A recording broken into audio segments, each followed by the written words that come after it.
since we already stated as a court that we will take literally Section 3, subparagraph 6 of Article 11 of the 1987 Constitution, that no person shall be convicted without the concurrence of 2/3 of all members of the Senate, may I ask the members of this court through the presiding justice to consider, not today, I have a proposal, but not today, but to consider communication with the Sandigan Bayan for the attendance of Senator Dante Marcoleta and Senator Jinggoy Estrada, considering that the presiding officer may correct me if I'm wrong, but if we get to Section 21, as discussed a while ago by the defense, the prosecution and defense, and we do not know what will happen. Their case may be dismissed. They can be out on bail.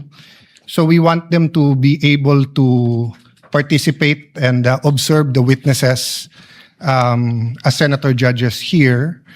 I do know that Senator Jinggoy is under suspension, but there's an argument to be made that the impeachment court is sui generis. In ordinary committee hearings, we do coordinate with courts to ask that persons under their custody be delivered to the Senate under, or the House of Representatives under certain conditions.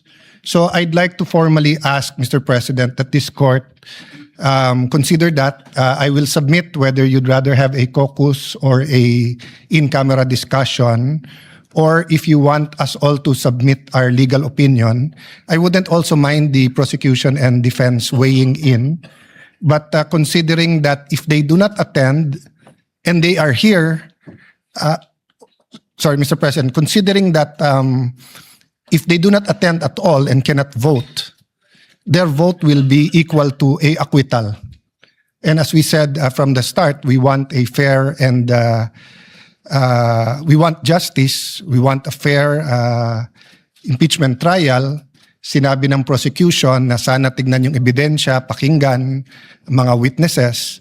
So kahit gawin to ni Senator Marcoleta at kahit gawin to ni Senator Jinggoy, and of course this is my personal opinion that may politika sa pagpapakulong sa kanila. That's my personal view. Allowing them to attend here might add to the integrity of the proceeding and actually make things easier when the time comes to render a verdict.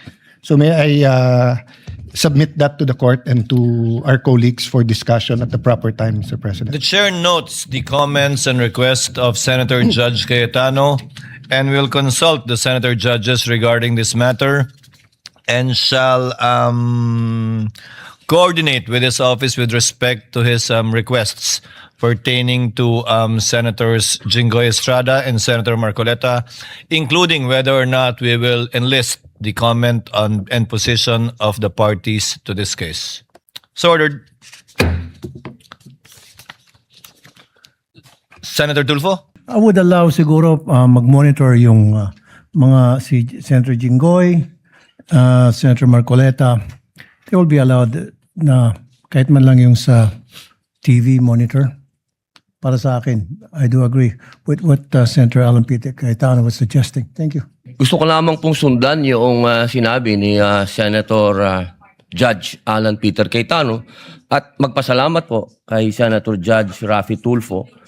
Gusto ko lamang pong linawin na ang hinihingi po namin kung hindi man makapag-participate dahil sinasabi nga po ay ipinagbabawal silang makapag-participate at bumoto si Senator Jinggoy Estrada at Senator Judge Marcoleta, ang hinihingi po namin ay makapunta po sila dito bilang observer. Hindi lang po basta monitor. Yun lamang po. Maraming salamat. Yan ang ating Bravo Balita. Salamat sa panonood. Follow at subscribe at like na po kayo sa aming Facebook, YouTube at TikTok channel.